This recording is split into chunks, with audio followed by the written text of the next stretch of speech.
Zelithar stood in the docking bay of the human warship, and felt something he had not experienced in his 300 years of life.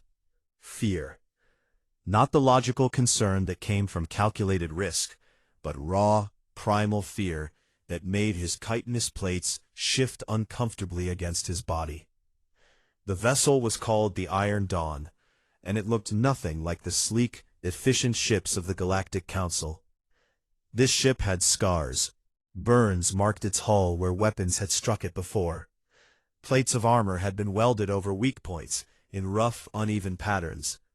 The whole thing looked like it had been built to absorb punishment rather than avoid it. A human approached him. The identification badge read Captain Jake Morrison. He was tall by human standards, with short dark hair that was graying at the temples. His face carried lines that spoke of stress and sleepless nights. But his eyes were clear and sharp. "Observer Zelithar," Morrison said, extending his hand in the human greeting gesture. "Welcome aboard the Iron Dawn. I hope your stay with us will be educational." Zelithar touched the hand briefly with his primary manipulator. The human skin was warm, almost hot compared to his own cool exoskeleton.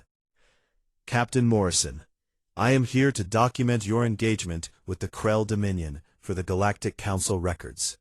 Morrison's mouth curved into what Zelithar had learned was called a smile, though there was no happiness in it. "Document our last stand, you mean? That's what the Council thinks this will be, right?" Zelithar did not answer.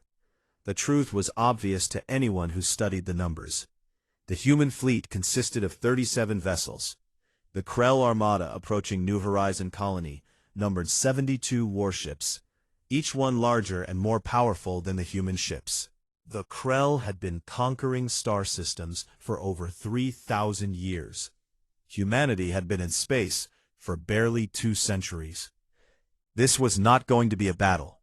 It was going to be an extinction event. Morrison seemed to read the silence correctly. He nodded and gestured for Zelithar to follow. "Come on, I'll show you to the observation post. You'll have a clear view of everything from there." As they walked through the corridors of the Iron Dawn, Zelithar observed the crew. This was what disturbed him most about humans. They knew they were going to die. The tactical computers had run every simulation. There was no scenario where the human fleet survived this engagement. And yet the crew worked at their stations with steady hands. Some were even laughing. A young female with dark skin and her hair pulled back in a tight bun was checking weapon systems. She was humming something, a melody that Zelithar's translator could not identify. When she noticed Morrison, she straightened and saluted. "Captain, all weapons are green and ready." "Thank you, Lieutenant Rodriguez. How are the crews holding up?" Rodriguez smiled, and again Zelithar saw that strange human expression that mixed fear and determination. "They're ready, sir. We all are." Morrison nodded and continued walking. Zelithar followed, his mind struggling to process what he had just witnessed. The lieutenant knew she was going to die. She had to know. And yet, she smiled. They reached the observation deck, a room with large windows that looked out into space. In the distance, Zelithar could see the other human ships taking up formation. They were arranged in a pattern that made no tactical sense to him.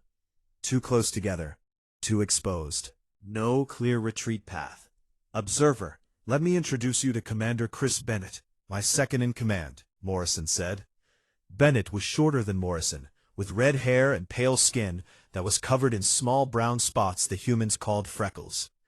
He extended his hand as well, and Zelithar touched it briefly. "Commander Bennett will be coordinating our tactical response during the engagement," Morrison explained. "If you have any questions during the battle, he can answer them." Bennett laughed, though Zelithar could not determine what was humorous about the situation. "If I'm still alive to answer them, anyway." "Don't be so dramatic, Chris," Morrison said. "We've been in tight spots before." "Never this tight, sir." Morrison's expression grew serious. He looked out at the fleet, at the ships that would soon be fighting and dying. "No, never this tight. Zelithar felt compelled to speak. "Captain Morrison, I must ask, why are you doing this?" "The Galactic Council offered to evacuate New Horizon Colony. The civilians could have been saved without a battle." Morrison turned to look at him. For a moment, the captain's face showed something that Zelithar recognized. Anger. Not directed at him, but at the situation, at the universe itself. The Council offered to evacuate to refugee camps on the edge of Council space. Camps where humans would have no rights, no homes, no future. They would be charity cases forever, Morrison said quietly. New Horizon is our colony. Those people built homes there. They planted crops. They had children. That's not just a piece of rock in space, observer. That's their home. And we don't abandon our homes. Even if defending it means your deaths, especially then. The logic was broken, flawed. Any rational species would choose survival over sentiment. Zelithar had studied 17 different species during his career as an observer, and all of them followed the same basic principle. Preserve the species above all else. Cut losses when necessary. Retreat when the odds were unfavorable. Survive. Humans did not think this way. They could not seem to separate logic from emotion. They valued abstract concepts like home and honor over their own lives. An alarm began to sound throughout the ship. A cool female voice came over the communication system. "All hands to battle stations. Krell fleet detected at the edge of the system. Estimated time to engagement, 40 minutes. Morrison straightened his uniform and touched a control panel on the wall. His face appeared on screens throughout the ship. Every crew member could see him now. "This is Captain Morrison. In 40 minutes, we're going to face the Krell Dominion. They think we're weak. They think because we're young as a spacefaring species, we'll break easily. They're wrong." He paused, and Zelithar saw the crew members on nearby screens. They were watching their captain with complete attention. "We're here to protect New Horizon. Every person on that colony is counting on us. Our families, our friends. People who trusted us to keep them safe. We're not going to let them down. We're going to hurt the Krells so badly that they'll remember this day for the rest of their miserable lives. We're going to show them what happens when you threaten humanity." Morrison's voice grew harder, colder. "We might not all make it through this. Hell, we probably won't. But that's okay, because we're not fighting for ourselves. We're fighting for something bigger. We're fighting for the people we love, for the future we want to build, for the idea that humans don't run away when things get hard." He leaned closer to the screen. "So get ready. Check your stations. Help the person next to you. And when the Krell come, we charge straight at them, and we don't stop until they break or we do. Understood?" A roar came from throughout the ship, thousands of voices shouting as one. "Yes, sir!" Morrison ended the transmission and turned back to Zelithar. The observer felt his fear deepen. He had just witnessed something the Galactic Council did not understand about humans. They were not rational. They did not calculate acceptable losses. They fought with their emotions, with their hearts, with something that Zelithar could not quite name. "You're going to charge at them," Zelithar said slowly. "You're going to attack directly into their superior force." "Yes, that's insane." Morrison smiled that terrible smile again. "Probably, but we're human. Insane is kind of our specialty." In the distance, space began to shimmer as the Krell fleet dropped out of faster-than-light travel. 72 massive warships appeared, their weapons already powering up. They spread out in a formation designed to create overlapping fields of fire that would destroy anything caught between them. The human fleet began to move forward, toward the enemy, towards certain death. Zelithar activated his recording equipment with a trembling manipulator. The Galactic Council had sent him to document humanity's defeat. He had a terrible feeling he was about to witness something very different. Something that would change the galaxy forever. The first Krell weapons fired, exactly 23 minutes after they entered the system. Zelathar watched as massive energy beams crossed the empty space between the fleets. The Krell were firing at extreme range, a standard tactic designed to weaken enemy morale before the real battle began. It was psychological warfare based on 3,000 years of experience. 3 human ships exploded in brilliant flashes of light. Just gone. Thousands of lives ended in seconds. Zelathar waited for the human fleet to break formation, to scatter, to retreat. This was the logical response. The Krell had demonstrated their superior firepower. Any rational commander would pull back and reassess. Instead, the human fleet accelerated forward. "What are they doing?" Zelathar said aloud, though he knew no one would answer. Commander Bennett was busy coordinating with the other ships. Captain Morrison stood near the windows, watching the battle develop with calm eyes.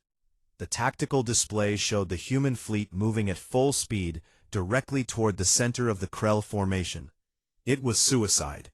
The Krell would tear them apart long before they got close enough for their own weapons to be effective. But the humans kept coming. More Krell weapons fired. Another human ship died, then another. The Krell were not even bothering to maneuver. They simply held position and fired, like hunters shooting at targets that ran straight at them. "Captain, the Defiance has lost main power," Bennett called out.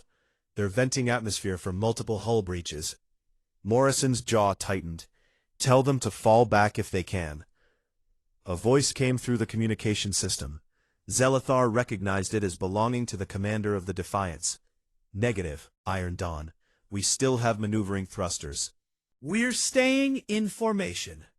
"Commander Price, your ship is critically damaged," Morrison said. "Then we better make it count, sir. Defiance out." The damaged human ship continued forward with the rest of the fleet. Zelathar could see fires burning inside its hull through the breaches. It should have been abandoned. The crew should have been evacuating. Instead, they flew on. 15,000 kilometers to effective weapons range, Bennett announced. Krell are adjusting formation. They're tightening up to concentrate fire. Morrison touched the communication control. "All ships, this is Morrison. Remember the plan. We break through the center and scatter them. Make them choose targets. Don't make it easy for them." The human ships began to spread out slightly, still driving forward, but no longer in a tight group. The Krell responded by splitting their own formation, trying to maintain their overlapping fields of fire. 10,000 kilometers, entering maximum range for our weapons. "All ships fire at will," Morrison ordered. The human fleet opened fire. Their weapons were less powerful than the Krell guns, but there were dozens of ships firing at once. Energy beams and missiles crossed the gap. Several Krell ships staggered as impact struck their shields. But the Krell returned fire with devastating effect. 2 more human ships exploded. A third lost its entire forward section and began to spin out of control. "Fighter squadron launching now," Bennett reported. Zelathar looked at the tactical display and saw small dots separating from several human ships. Fighters. Single-pilot craft that were fast and maneuverable, but had almost no armor. Sending them into this hell was pure madness. A new voice came over the communication channel. Female, young, and somehow excited despite the circumstances. "This is Phoenix Leader. Squadron is away and heading in. We see the target." Captain Morrison responded. "Good hunting, Lieutenant Chen. Try not to do anything too crazy out there." "No promises, sir. Phoenix Squadron, follow me in. Tight formation until we hit the debris field, then scatter and find targets." Zelathar watched in horror as the tiny fighter craft accelerated past the larger ships, moving at speeds that should have been impossible for vessels with living pilots inside them. The Krell point defense systems began firing, filling space with weapons fire designed to destroy small, fast targets. The fighters dove into a field of debris from the destroyed human ships.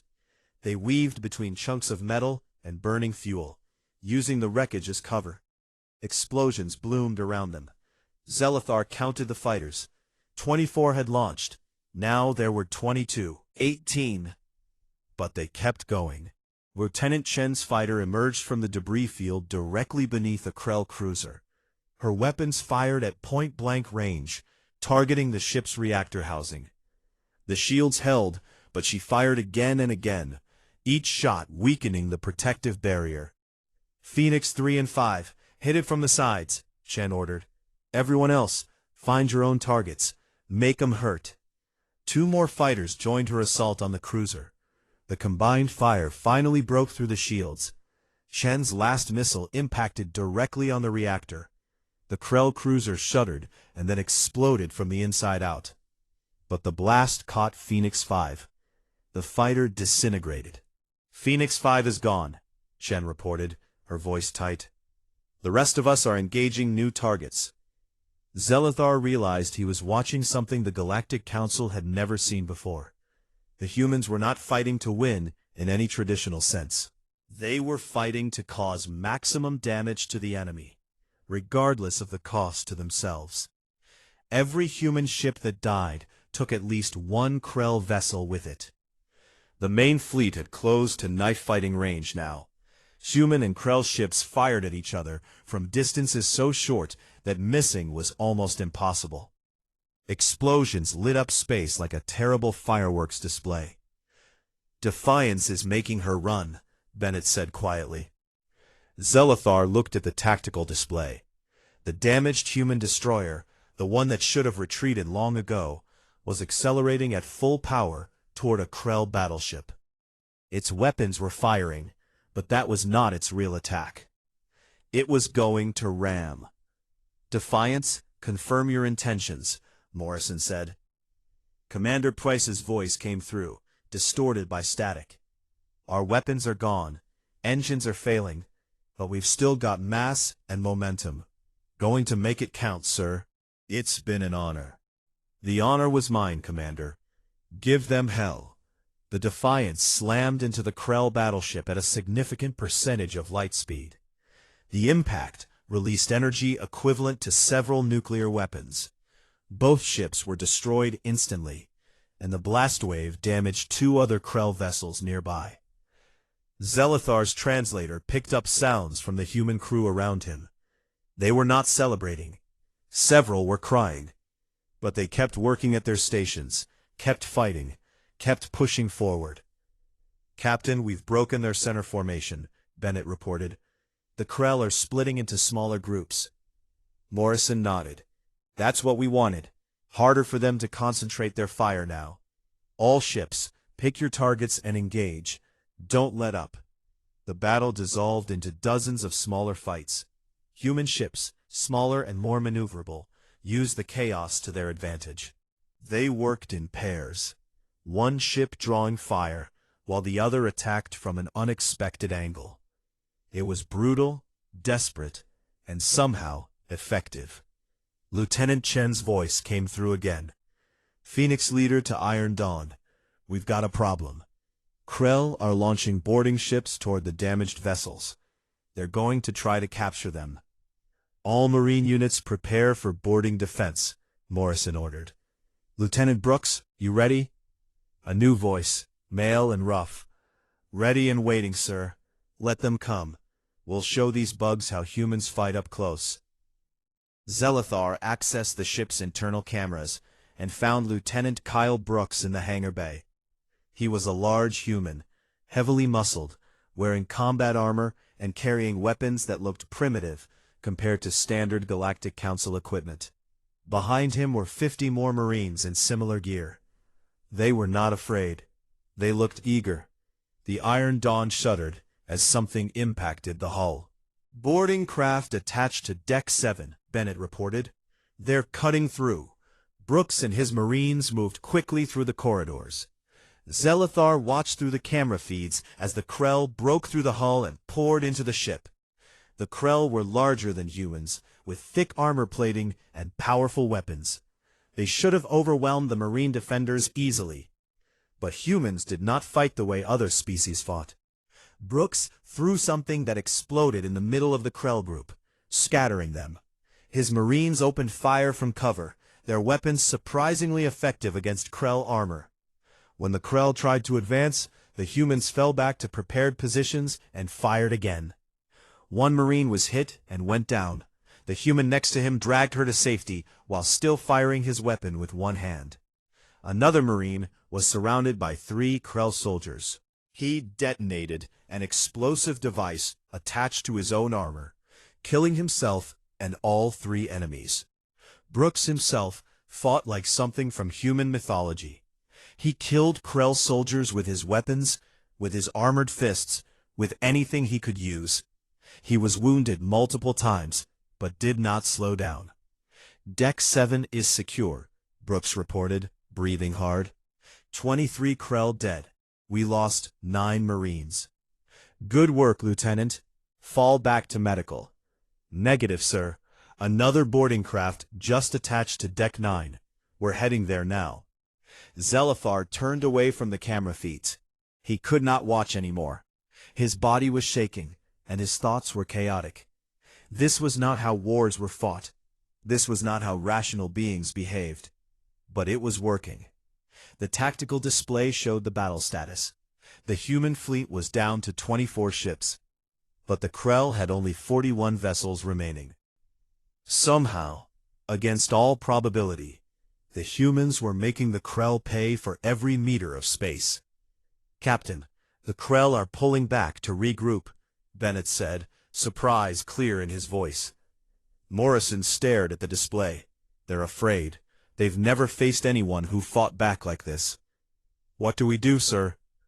Morrison smiled that terrible smile.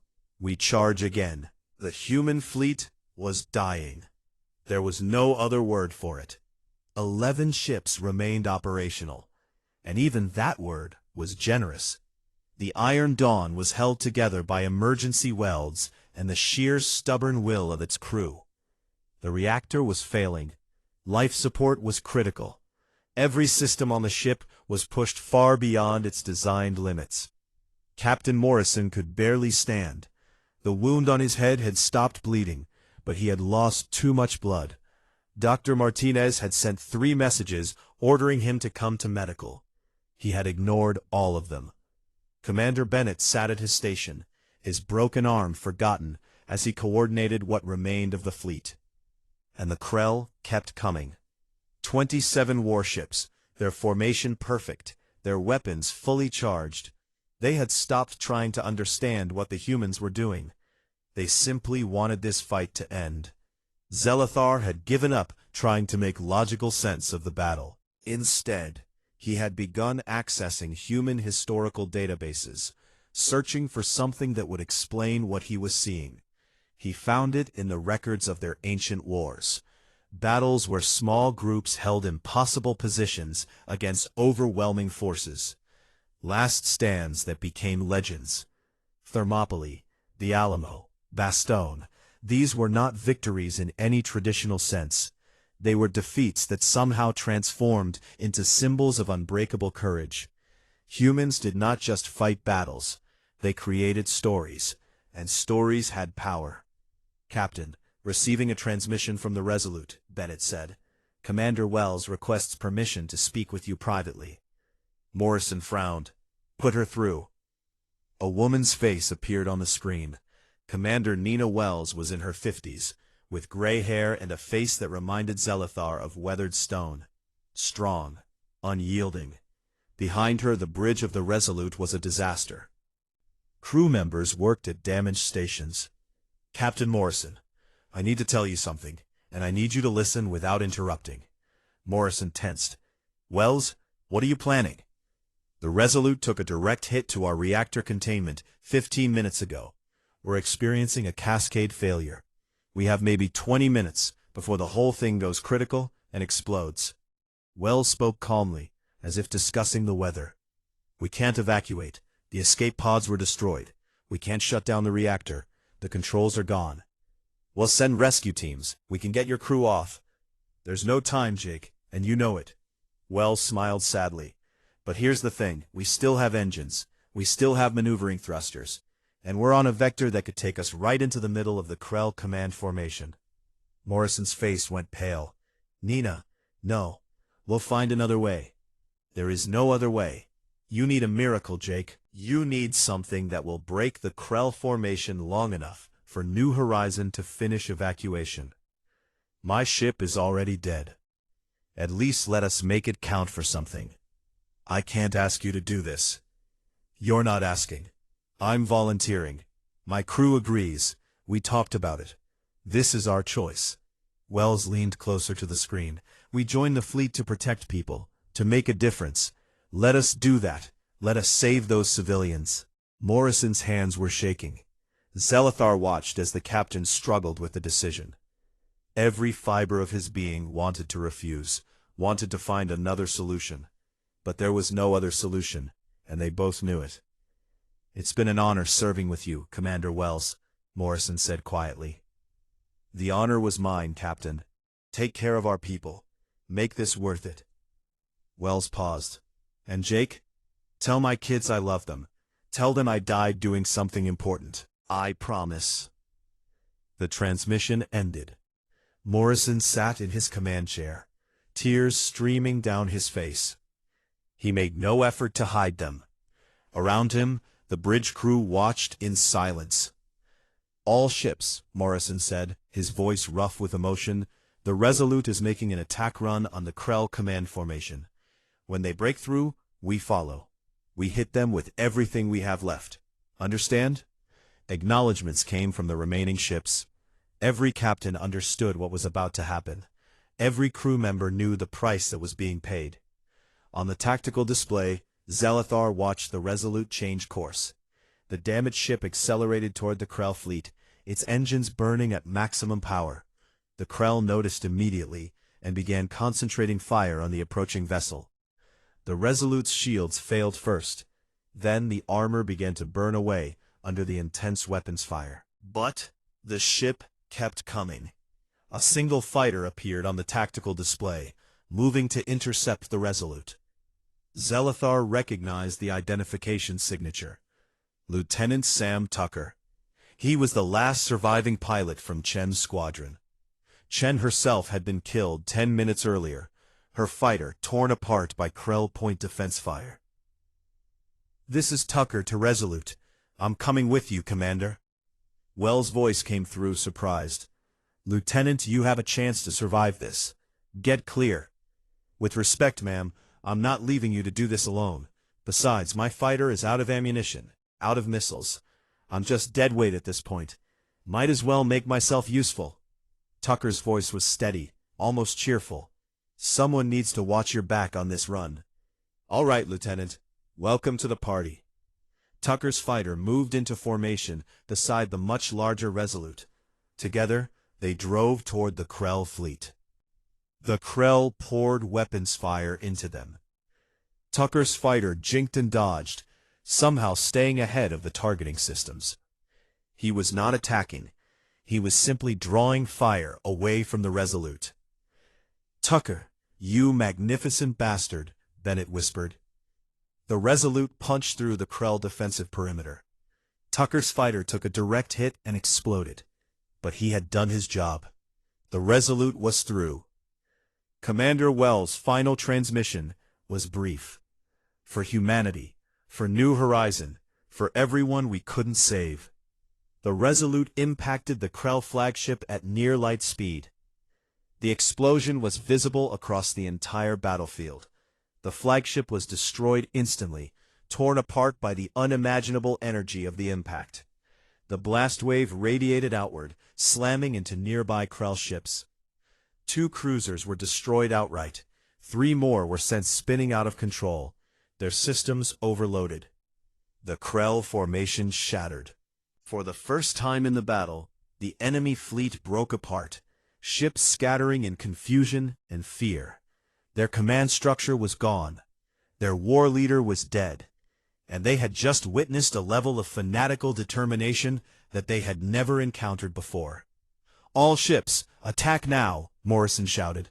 Hit them while they're scattered. The 11 remaining human ships surged forward. They were damaged, depleted, running on fumes and determination. But they attacked with everything they had left. Energy weapons carved through Krell shields. Missiles found their targets. The humans fought with the fury of people who had watched their friends die and were determined to make it mean something. The Krell tried to regroup, but they were fighting two enemies now: the human fleet and their own fear. They had never faced an opponent who valued victory over survival, who would destroy themselves just to hurt the enemy. Who fought with such absolute conviction? One by one, Krell ships began to retreat. First a few damaged vessels pulling back for repairs. Then more. Then entire squadrons breaking formation and running. "Captain, the Krell are withdrawing," Bennett said, his voice filled with disbelief. "They're actually running." Morrison stared at the tactical display. The Krell fleet was indeed retreating, jumping to faster-than-light speed, and fleeing the system. Of the 72 ships that had arrived, only 18 were leaving. The rest were destroyed or too damaged to escape. "Get me New Horizon," Morrison ordered. A face appeared on the screen, an older man with kind eyes and gray hair. "This is Colony Director Henderson. Captain Morrison, the last transport just launched. All 30,000 colonists are away and preparing to jump to safety. You did it, Captain. You saved us all." Morrison nodded slowly. He looked like he might collapse at any moment. "Good. That's good. Captain, how many ships do you have left?" Morrison checked the display. 11. We started with 37. "And your casualties?" "We'll need to do a final count, but," Morrison's voice broke, "a lot. We lost a lot of good people today, Director." "They will be remembered, Captain. Every single one of them. We'll build a memorial. We'll teach our children their names. We'll make sure the galaxy knows what they did here." The transmission ended. The bridge of the Iron Dawn was silent. The surviving crew members sat at their stations, exhausted beyond measure, struggling to process what they had just accomplished. Against all probability, against every tactical analysis, against the predictions of the entire Galactic Council, humanity had won. But the victory felt hollow. Zelithar looked at Captain Morrison and saw a man who had aged years in a single day. The captain stood slowly and walked to the window, looking out at the debris field where thousands of his people had died. "We won," Morrison said quietly. "We actually won." "Yes, sir," Bennett replied, "and it cost us everything." Nobody answered. There was nothing to say. They had saved New Horizon. They had defeated the Krell. They had proven that humanity could stand against the darkness and not break. But the price, the terrible, terrible price. Zelithar deactivated his recording equipment with a trembling manipulator. He had documented everything: the charge, the sacrifice, the impossible victory. But he did not feel triumph or satisfaction. He felt awe and fear, because he finally understood why the stars would dread humanity. They did not fight like other species. They fought like forces of nature, unstoppable, inevitable, willing to pay any price for what they believed in. And nothing in the galaxy could stand against that forever. 6 hours had passed since the battle began. Zelithar had stopped trying to understand what he was witnessing. His logical mind could not process the sheer stubborn refusal of the humans to acknowledge their inevitable defeat. The Iron Dawn had taken catastrophic damage. Hull breaches on 7 decks, life support failing in 3 sections, main reactor operating at 60% efficiency. Half the weapon systems were offline. The crew was exhausted, wounded, and running on stimulants and desperation. And still they fought. Captain Morrison sat in his command chair, a bandage wrapped around his head where shrapnel had cut him during an earlier attack. Blood had soaked through the bandage, but he refused to leave the bridge for medical treatment. His hands gripped the armrests of his chair with white knuckles, but his voice remained steady as he gave orders. "Bennett, status report." One of his arms was in a sling. broken during a hull breach that had nearly killed everyone on the bridge. His pale skin was gray with exhaustion. 19 ships still operational, sir. The Krell have 41. Our ammunition is down to 15% across the fleet. Most ships are reporting critical damage to essential systems. And New Horizon? Evacuation is 70% complete. The civilian transports are preparing to jump to faster-than-light speed, but they need another 2 hours to get everyone loaded. Morrison nodded slowly. Then we buy them 2 more hours. Zelithar finally spoke.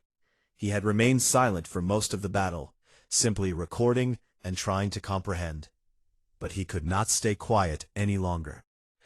Captain Morrison, this is insane. You have accomplished your goal. The majority of the civilians are safe. You can retreat now. Your fleet has fought well enough to earn an honorable withdrawal. Morrison turned to look at him. The captain's eyes were bloodshot and haunted, but there was something unbreakable in them. Something that Zelithar finally recognized as the core of what made humans so terrifying. They simply did not know how to quit. Observer, 70% is not 100%. There are still 30,000 people on that colony waiting for rescue. Men, women, children. If we retreat now, the Krell will ignore us and hit New Horizon directly. Those people will die. Morrison's voice was quiet but hard as steel. We're not leaving until every single person is safe. But your own people are dying. Right now, for every minute you continue this battle, more of your crew are killed.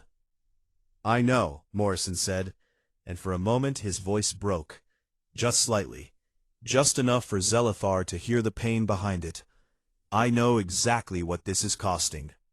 But that's what it means to be human. We pay the price.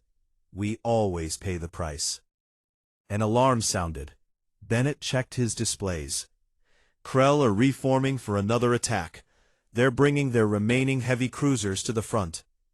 Morrison stood up, swaying slightly from exhaustion and blood loss. All ships, prepare for defensive formation Delta. We hold the line here, no matter what. In the medical bay 12 decks below, Dr. Lisa Martinez worked frantically to save lives. Zelithar had accessed the camera feeds hours ago, and had been unable to look away since. The doctor had been on duty for 30 hours straight. Her medical supplies were nearly exhausted. The bay was filled with wounded crew members, some missing limbs, others burned beyond recognition, all of them in pain. And she kept working. A young ensign lay on one of the medical tables, his chest torn open by Krell weapons fire. He was dying, and both he and Dr. Martinez knew it. But she worked anyway, her hands steady as she tried to repair damage that was irreparable. "Doc," the ensign whispered. "Doc, I can't feel my legs." "I know, sweetie, I know. Just hold on a little longer, okay? You're going to be fine." It was a lie. A kind lie. The ensign would be dead in minutes. Did we hold them?" Martinez glanced at a screen showing the battle status. Tears ran down her face, but her hands never stopped moving. "Yes, we held them. You did good. You did so good." The ensign smiled. "Tell the captain. Tell him it was worth it." "I will. I promise." The ensign died. Dr. Martinez allowed herself exactly 5 seconds to grieve. 5 seconds of standing still, her bloody hands shaking. Then she moved to the next patient, and the next, and the next, because people were counting on her, because she had sworn an oath to heal, because she was human, and humans did not give up. In engineering, Paul Henderson performed miracles with spare parts and determination. The main reactor had been damaged in the first hour of battle. Standard procedure called for an emergency shutdown and evacuation of the engineering section. Henderson had ignored standard procedure. He had rigged a bypass using components from 3 different systems that were never meant to work together. He had sealed coolant leaks with emergency foam that would fail in another few hours. He had manually overridden safety systems that were designed to prevent exactly what he was doing. The reactor was running, and that was all that mattered. His team of 6 engineers worked around him, following his orders without question. One of them, a young woman named Katie, had been exposed to dangerous levels of radiation. She was going to die. Maybe in a few days, maybe in a few weeks, but the damage was done. She kept working anyway. "Katie, go to medical," Henderson ordered. "I'm fine, Chief." "That's an order." Katie looked at him with eyes that were too old for her young face. "The radiation won't kill me for at least a week, Chief. But if this reactor fails in the next hour, we all die. So with respect, I'm staying." Henderson wanted to argue, wanted to force her to save herself. But he needed her. The ship needed her, and she knew it. "Okay," he said quietly. "Thank you." "No problem, Chief. Now let's keep this bucket of bolts flying." On the bridge, the Krell attack resumed. 41 warships against 19 damaged human vessels. The outcome should have been certain. The humans should have broken, should have surrendered, should have died. Instead, they adapted. Bennett coordinated the defensive formation with skill born of desperation. The human ships no longer tried to attack. They simply absorbed punishment and stayed between the Krell and New Horizon. They used the wreckage of dead ships as cover. They redistributed power from damaged systems to shields. They did everything possible to survive. Just one more minute. And then one more minute after that. Lieutenant Chen and what remained of her fighter squadron continued to harass the Krell ships. She was down to 3 fighters now, including her own. 3 fighters against an armada. It would have been laughable if it was not so heartbreaking. "Phoenix Leader, return to the Iron Dawn," Morrison ordered. "You've done enough." "Negative, sir. We can still fight." "Chen, that's an order. Come home." There was a long pause. When Chen spoke again, her voice was thick with emotion. "Permission to speak freely, sir?" "Granted. My squadron started with 24 pilots. 21 of them are dead. Good people. They died so the civilians could escape. If I run now, I dishonor their sacrifice. So with respect, Captain, I'm staying out here until this is over, or I am." Morrison closed his eyes. "Understood, Lieutenant. Good hunting." Zelithar watched the captain and saw something he had never seen in any other species. Morrison was crying. Silent tears ran down his face, mixing with the blood from his head wound. But he continued giving orders, continued fighting, continued leading. Humans could break, could feel fear and pain and grief, but they did not let it stop them. A communication signal came through on a channel Zelithar recognized as the Krell command frequency. Morrison accepted it. The face of the Krell war leader appeared on the screen. The alien had 4 eyes and mandibles that clicked as it spoke. "Human Commander, you have fought with honor. We acknowledge your courage. Surrender now, and we will allow your surviving vessels to depart. You have earned this mercy." It was a genuine offer. The Krell respected strength, and the humans had proven their strength. This was the honorable solution, the logical solution, the solution that would save thousands of human lives. Morrison looked at the Krell war leader for a long moment. Then he smiled. That terrible, beautiful human smile. "You want to know something about humans?" Morrison asked. "We don't fight for honor. We don't fight for glory. We fight for the people we love. And those people are still on New Horizon, waiting to be rescued. So here's my answer. We're not surrendering. We're not retreating. We're going to stand here and bleed and die if we have to. But we're not moving. Not 1 meter. Not 1 second before everyone is safe." The Krell war leader's mandibles clicked in what might have been respect, or might have been anger. "Then you will die. Probably. But we'll make sure you remember us." The Krell fleet advanced. The human ships braced for impact, and Zelithar finally understood what he was witnessing. This was not a battle.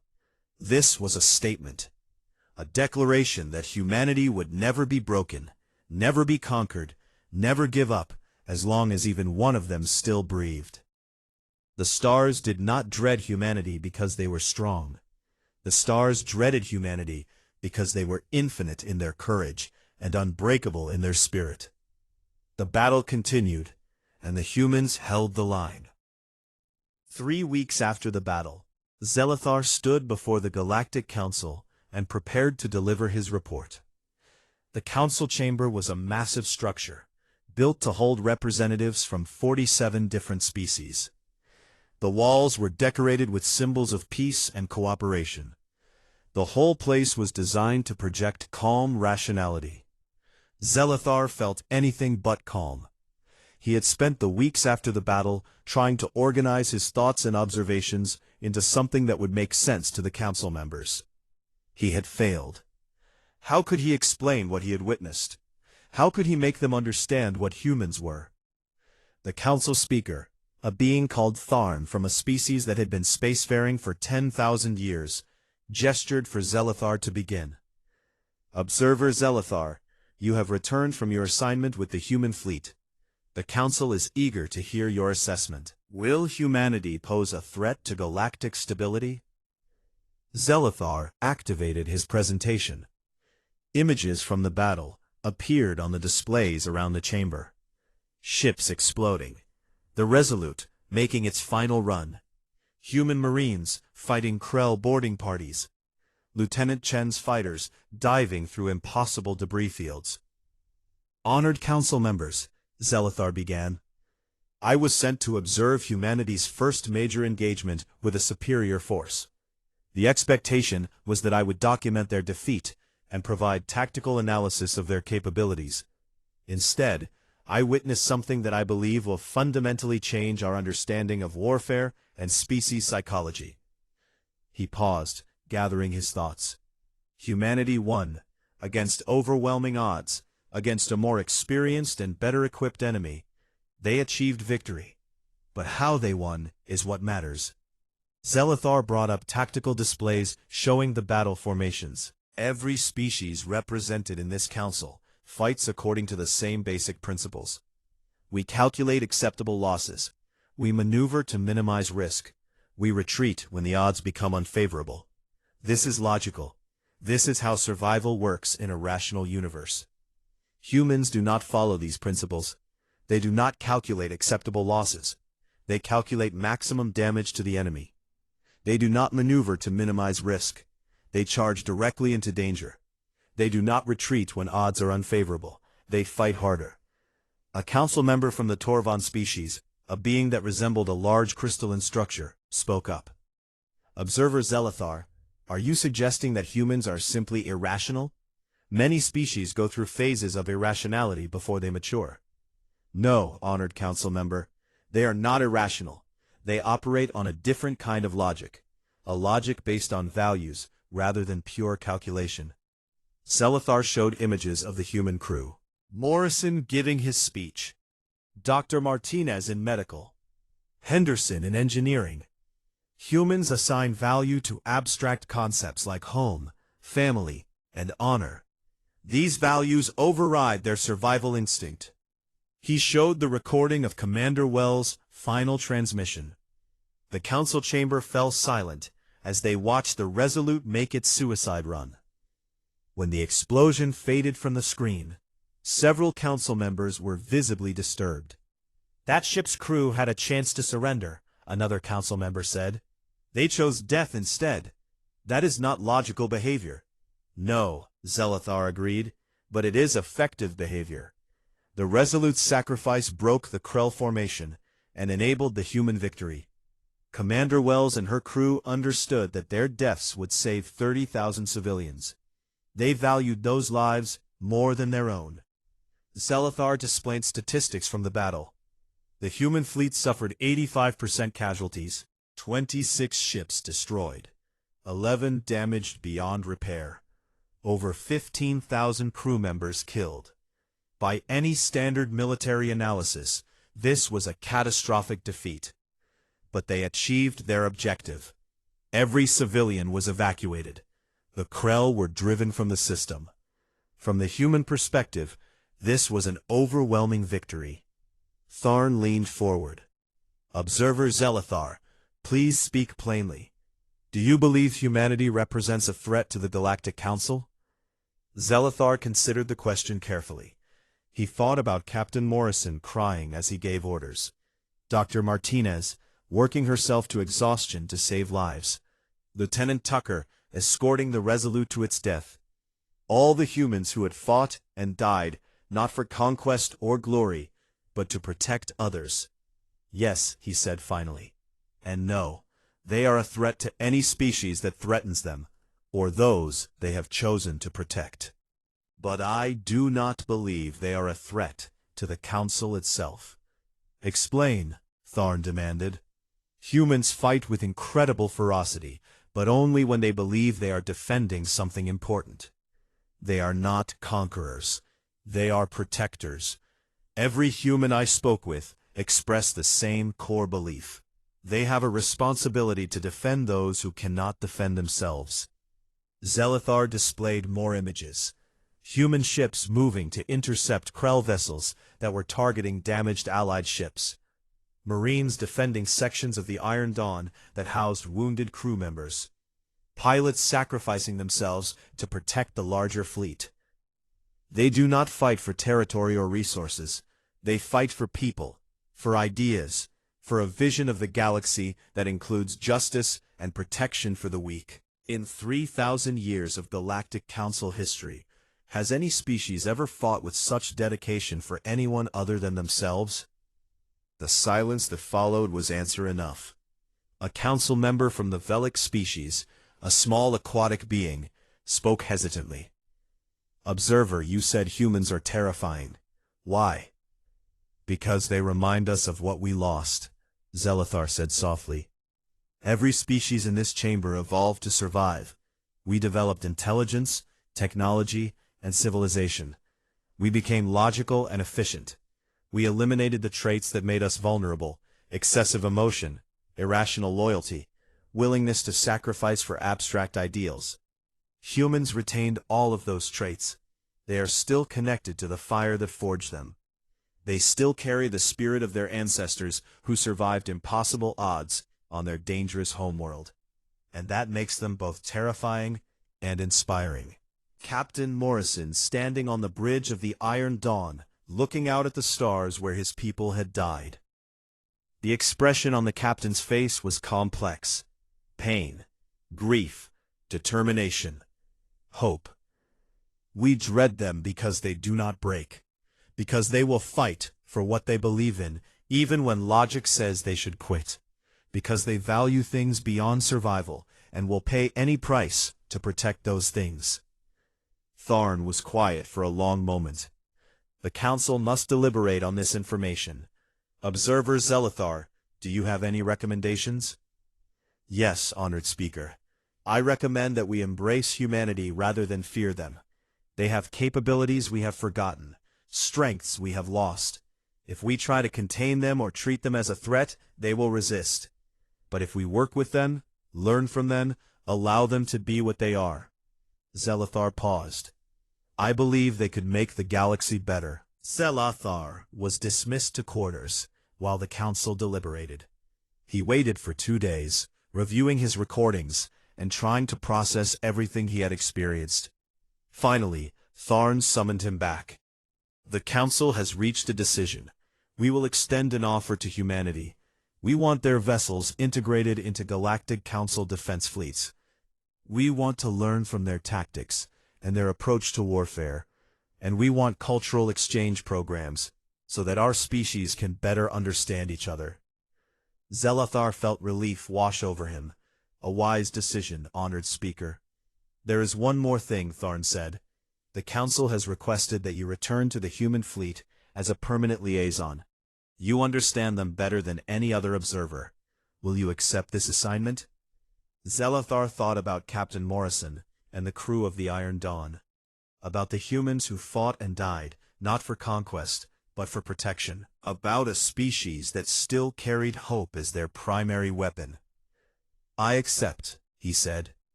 1 week later, Zelithar returned to the Iron Dawn. The ship had been repaired and upgraded with new technology from the Galactic Council. The crew was smaller now, with many positions filled by new recruits who were still learning their duties. But the ship felt alive again. Captain Morrison met him in the docking bay. The captain looked better than the last time Zelithar had seen him. The wound on his head had healed, leaving a scar.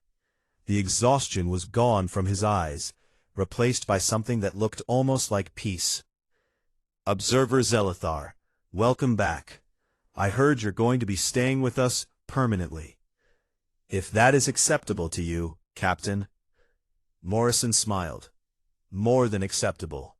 We could use someone to help us understand the bigger galaxy we're becoming part of, and someone to keep us honest when we get too crazy." "I do not think that is possible, Captain. You are human. Crazy seems to be your natural state." Morrison laughed, a genuine sound of joy. "You might be right about that."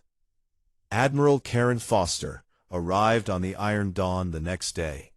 She was a tall woman with short blonde hair and eyes that had seen too much combat. She carried orders from Earth Command. "Captain Morrison, the Galactic Council has formally requested human vessels for their defense fleets. Earth Command has agreed. The Iron Dawn and 5 other ships will be assigned to joint operations with Council forces. They want us to teach them how we fight." Morrison raised an eyebrow. "They want to learn how to charge into suicide missions? They want to learn how to fight with purpose, beyond survival. How to value something more than acceptable losses and tactical efficiency." Foster smiled slightly. "Apparently, we've made quite an impression." Over the following months, human ships began joint operations with Galactic Council forces. The results were remarkable. Species that had fought defensively for millennia began to show initiative and aggression. Crews that had followed rigid tactical doctrines learned to adapt and improvise. But more importantly, they learned about courage, about fighting for others, about the value of sacrifice for a greater cause. Zelithar watched it all from his position on the Iron Dawn. He wrote regular reports for the Council, documenting the changes that human influence was bringing to the galaxy. But his most important observation was something he kept to himself for a long time. Then a new crisis emerged on the galactic frontier. A hostile species called the Devourers began attacking colony worlds, consuming resources, and leaving nothing behind. The Galactic Council called an emergency session. The traditional response would have been to calculate which colonies could be defended and which should be abandoned. Acceptable losses, tactical efficiency, survival of the most strategically important positions. But when the Council met, something was different. The Council members did not immediately begin calculating losses. Instead, they asked a different question. How do we save everyone? It was Admiral Foster, representing humanity, who answered. We fight. We protect every colony we can reach. We make the Devourers pay for every meter of space they take. We show them that the galaxy is defended by species who value life above tactical advantage. And for the first time in galactic history, the Council agreed unanimously. The defense fleet that assembled was the largest in recorded history. Ships from 47 species, working together with human vessels at the core of the formation. When the Devourers attacked, they faced an enemy unlike anything they had encountered. They faced a galaxy that had remembered how to fight with courage, with determination, with hope. The Devourers were driven back, not because the Council forces were overwhelmingly powerful, but because they fought with a purpose beyond simple survival. After the battle, Zelithar found Captain Morrison on the observation deck of the Iron Dawn. The captain was looking out at the assembled fleet, ships from dozens of species flying in formation. It's beautiful, isn't it? Morrison said. All these different species, different cultures, different ways of thinking, but united in defense of something bigger than themselves. Yes, Captain, It is beautiful. Zelithar paused. You have changed the galaxy. Morrison shook his head. We didn't change it. We just reminded everyone of what they already had inside them. The courage to stand up for what's right. The willingness to sacrifice for others. The hope that tomorrow can be better than today. He looked at Zelithar. Your species and all the others. You didn't lose those things. You just forgot them. We helped you remember. Zelithar understood then why the stars had dreaded humanity. Not because humans were violent, or irrational, or dangerous, but because they carried a truth that the galaxy had tried to forget. Hope was stronger than fear. Courage was more powerful than caution, and fighting for something you believed in was worth any price. The galaxy no longer dreaded humanity. Instead, they followed them, learned from them, became better because of them, and together they would face whatever darkness came next, armed with the most powerful weapon in the universe, the unbreakable human spirit that refused to give up, no matter the odds.